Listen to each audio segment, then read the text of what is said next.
മറ്റു വാർത്തയിലേക്ക്. ചെങ്കോട്ട സ്ഫോടനത്തിൽ 15 പേർ കൂടി അറസ്റ്റിൽ. 3 പേരെ കൂടി അന്വേഷണ സംഘം കസ്റ്റഡിയിലെടുത്തു. അറസ്റ്റിലായതിൽ കാർ പുൽവാമ സ്വദേശിക്ക് വിറ്റ ഡീലറും ഉൾപ്പെടുന്നുണ്ട്. ഫരീദാബാദിൽ അറസ്റ്റിലായ മുസമ്മിൽ ഖനായുടെ മൊബൈൽ ഫോണിൽ നിന്ന് നിർണായകമായ വിവരങ്ങൾ അന്വേഷണ സംഘത്തിന് കിട്ടിയെന്നാണ് വിവരം. ഇതിൽ നിന്ന് ഒമർ അടക്കമുള്ളവർ മുൻപും ചെങ്കോട്ടയിൽ എത്തിയിരുന്നതായി അന്വേഷണ സംഘത്തിന് വിവരം കിട്ടിയിട്ടുണ്ട്. PR അരവിന്ദ് കൂടുതൽ വിവരങ്ങളുമായി ഡൽഹിയിൽ നിന്ന്. അരവിന്ദ്, എന്തൊക്കെ പുതിയ വിവരങ്ങൾ ഈ അന്വേഷണവുമായി ബന്ധപ്പെട്ട് ഇപ്പോൾ ലഭ്യമാണ്? നിഷാദ്, ഡൽഹി സ്ഫോടനവുമായി ബന്ധപ്പെട്ട നിർണായക വിവരങ്ങളാണ് ഈ മണിക്കൂറിൽ പുറത്തു വന്നുകൊണ്ടിരിക്കുന്നത്. കഴിഞ്ഞ ദിവസം പുറത്തു വന്ന വിവരം എന്ന് പറയുന്നത് ചാവേർ സ്ഫോടനമാകാനുള്ള സാധ്യതകൾ വളരെ കുറവാണെന്നാണ്. തന്റെ കൂട്ടാളികൾ പിടിയിലായപ്പോൾ അതിന്റെ ഒരു പരിഭ്രാന്തിയിൽ സ്ഫോടക വസ്തുക്കൾ മാറ്റുന്നതിനിടെ അബദ്ധത്തിൽ പൊട്ടിത്തെറിച്ചതാകാം എന്നതായിരുന്നു ഒരു റിപ്പോർട്ടുകൾ പുറത്തു വന്നത്. എന്തായാലും അന്വേഷണം ശക്തമാക്കി മുന്നോട്ട് പോകുമ്പോൾ ഇപ്പോൾ പുറത്തുവരുന്ന വിവരം ഡൽഹിയിൽ വൻ ഭീകരാക്രമണത്തിന് ഫരീദാബാദിൽ പിടിയിലായ ഭീകര സംഘം പദ്ധതിയിട്ടിരുന്നു എന്നതാണ്.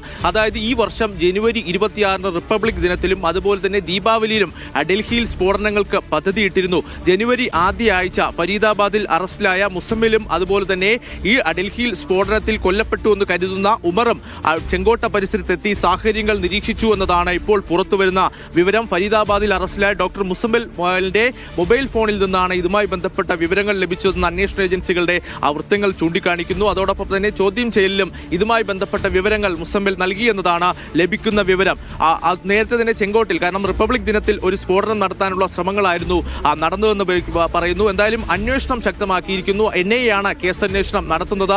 വിവിധ സംഘങ്ങൾ, വിവിധ സംസ്ഥാനങ്ങളിൽ വിവിധ സംഘങ്ങൾ ഇതിനോടൊപ്പം തന്നെ രൂപീകരിച്ചിട്ടുണ്ട്. കാരണം ഡൽഹിയിൽ മാത്രം ഒതുങ്ങി നിൽക്കുന്ന ഒരു കേസല്ല എന്ന വിലയിരുത്തലിൽ തന്നെയാണ് അന്വേഷണ ഏജൻസികൾ മുന്നോട്ട് പോകുന്നത്. കാരണം ഫരീദാബാദിലെ ഭീകര സംഘങ്ങൾക്ക് ഡൽഹിയിലെ സ്ഫോടനവുമായി കൃത്യമായി പങ്കുണ്ട് എന്ന് തന്നെയാണ് അന്വേഷണ ഏജൻസികൾ ചൂണ്ടിക്കാണിക്കുന്നു. ഇതിന്റെ അടിസ്ഥാനത്തിൽ തന്നെ മുന്നോട്ട് പോകുന്നു. കാറിന്റെ ഡീലറെ അടക്കം ഇന്ന് കസ്റ്റഡിയിൽ എടുത്തിട്ടുണ്ട്. കാരണം നമുക്കറിയാം, ഈ I-20 വാഹനം നിരവധി കൈമറിഞ്ഞാണ് ഈ ഉമറിലേക്ക് എത്തുന്നത്. അതിനു മുമ്പ് ഒരു ഡീലറിന്റെ പക്കലും ഈ വാഹനം എത്തിയിരുന്നു. ആ ഡീലറെയാണ് ഇപ്പോൾ പോലീസ് അറസ്റ്റ് ചെയ്തിരിക്കുന്നത്. സോനു എന്ന ഫരീദാബാദിലെ റോയൽ കാർ ഉടമയെ ഇപ്പോൾ അറസ്റ്റ് ചെയ്തിട്ടുണ്ട്. ഇയാളെ ചോദ്യം ചെയ്ത് വരികയാണെന്ന് കൂടി ഇപ്പോൾ പോലീസ് വ്യക്തമാക്കുന്നു. ഇയാളിൽ നിന്നാണ് താരിഖ് എന്ന പുൽവാമ സ്വദേശിയിലേക്ക് ഈ I-20 വാഹനം എത്തുകയും പിന്നീട് താരിഖിൽ നിന്ന് ഉമറിലേക്ക് ഈ വാഹനം എത്തുകയും ചെയ്തത്. പക്ഷേ നിരവധി ചോദ്യങ്ങളാണ് അന്വേഷണ സംഘത്തിന് മുന്നിലുള്ളത്. കാരണം തിങ്കളാഴ്ച രാവിലെ 8 മണിക്കാണ് ഈ I-20 വാഹനം ഡൽഹിയിലേക്ക് പ്രവേശിക്കുന്നത്. പിന്നീട് 3:20 ചെങ്കോട്ട പരിസരത്തെ പാർക്കിൽ ഏകദേശം 3 മണിക്കൂർ ഈ വാഹനം നിർത്തിയിട്ടിരുന്നു. അതിനു മുമ്പായി ഡൽഹിയിലെ തിരക്കേറിയ മേഖലകളിൽ വാഹനം എത്തിയതിന് തെളിവുകൾ ലഭിച്ചിട്ടുണ്ട്. കൊണോട്ട് പ്ലേസ്, അതുപോലെ തന്നെ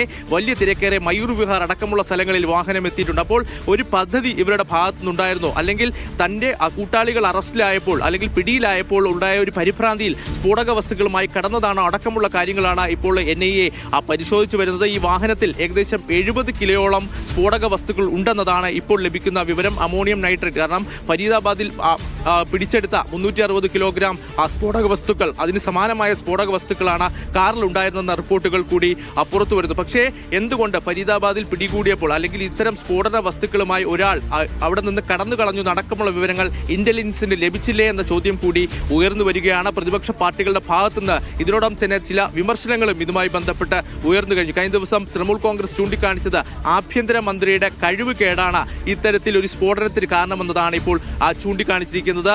രാജ്യത്തെ സംരക്ഷിക്കുന്ന ഒരു സർക്കാർ വേണമെന്നൊരു ആവശ്യം കൂടി തൃണമൂൽ കോൺഗ്രസ് ഇപ്പോൾ ഉയർത്തിയിരിക്കുകയാണ്. എന്തായാലും ഫരീദാബാദ് ഭീകര സംഘത്തെ കേന്ദ്രീകരിച്ച് തന്നെയാണ് അന്വേഷണം മുന്നോട്ട് പോകുന്നത്. 15 പേരെയാണ് ഫരീദാബാദ് ഭീകര സംഘവുമായി ബന്ധപ്പെട്ട് അറസ്റ്റ് ചെയ്തിരിക്കുന്നത്. 3 പേരെ കസ്റ്റഡിയിലെടുത്തിട്ടുണ്ട്. ഇവരെ ചോദ്യം ചെയ്ത് വരികയാണെന്നും ഇപ്പോൾ പോലീസ് വ്യക്തമാക്കി. അതുപോലെ തന്നെ ഈ ഉമർ ജോലി ചെയ്തിരുന്ന അൽ ഫല മെഡിക്കൽ കോളേജിൽ വലിയ പരിശോധനകൾ നടക്കുന്നു. കഴിഞ്ഞ ദിവസം നിരവധി പേരെ കസ്റ്റഡിയിലെടുത്തിരുന്നു. ഈ ഡോക്ടർമാർ അരവിന്ദ്, ഇന്ത്യയിൽ നടത്താൻ തീരുമാനിച്ചിരുന്ന ഈ സ്ഫോടനങ്ങൾ നടത്തിയവ, ഇവയ്ക്ക് ഇപ്പോൾ ഉണ്ടായിരിക്കുന്ന ഈ ഫരീദാബാദ് മൊഡ്യൂൾ, അവർക്ക് ഏതെങ്കിലും തരത്തിലുള്ള വിദേശ ബന്ധമുള്ളതിനെ കുറിച്ച് അന്വേഷണം സംഘം സംശയിക്കുന്നുണ്ടോ? അതോ അതൊരു ഇന്ത്യൻ മെയ്ഡ് ഓപ്പറേഷൻ ആണോ?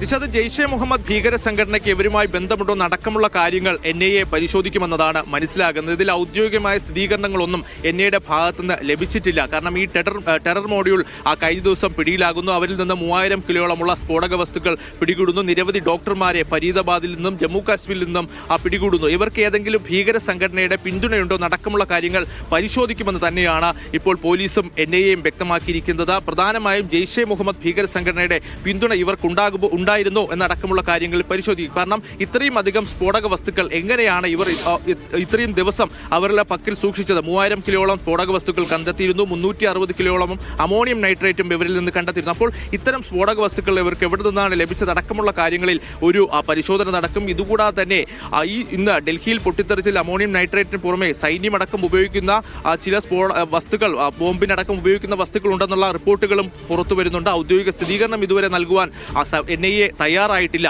എന്തായാലും ഇക്കാര്യങ്ങളെല്ലാം പുറത്തുനിന്നടക്കം വിദേശ തീവ്രവാദ സംഘടനകളുടെ സഹായം ലഭിച്ചു നടക്കമുള്ള കാര്യങ്ങളിൽ പരിശോധന നടത്തുമെന്ന് തന്നെയാണ് NIA വ്യക്തമാക്കിയിരിക്കുന്നത്. എന്തായാലും കനത്ത നിർദ്ദേശം കഴിഞ്ഞ ദിവസം ആഭ്യന്തരമന്ത്രിയുടെ ഭാഗത്തുനിന്ന് അന്വേഷണ ഏജൻസികൾക്ക് നൽകിയിരുന്നു.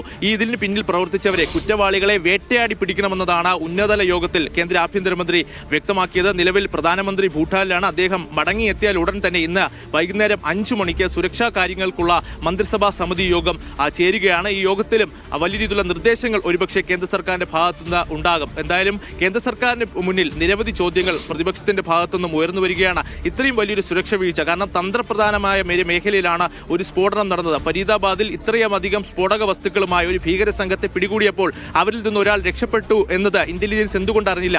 അത്തരം ഒരു ഇന്റലിജൻസ് വീഴ്ച ഉണ്ടായെന്നടക്കമുള്ള കാര്യങ്ങളിൽ സർക്കാർ മറുപടി പറയേണ്ടി വരും. എന്തായാലും അതീവ ജാഗ്രതയിൽ തന്നെയാണ് രാജ്യ തലസ്ഥാനമുള്ളത്. അതുപോലെ തന്നെ ഉത്തർപ്രദേശ്, അതുപോലെ തന്നെ മറ്റ് സംസ്ഥാനങ്ങളടക്കം ശക്തമായ പരിശോധനയും തുടരുകയാണ്. ഗുജറാത്ത് ATSന്റെ ഭാഗത്തു നിന്നും അതുപോലെ തന്നെ ഉത്തർപ്രദേശ് ATSന്റെ ഭാഗത്തു നിന്നടക്കം സംസ്ഥാനങ്ങളിൽ പരിശോധന നടത്തുന്നു. എയർപോർട്ടിലും റെയിൽവേ സ്റ്റേഷനിലും എല്ലാം അതീവ ജാഗ്രതയും തുടരുകയാണ്. നിശാന്ത്.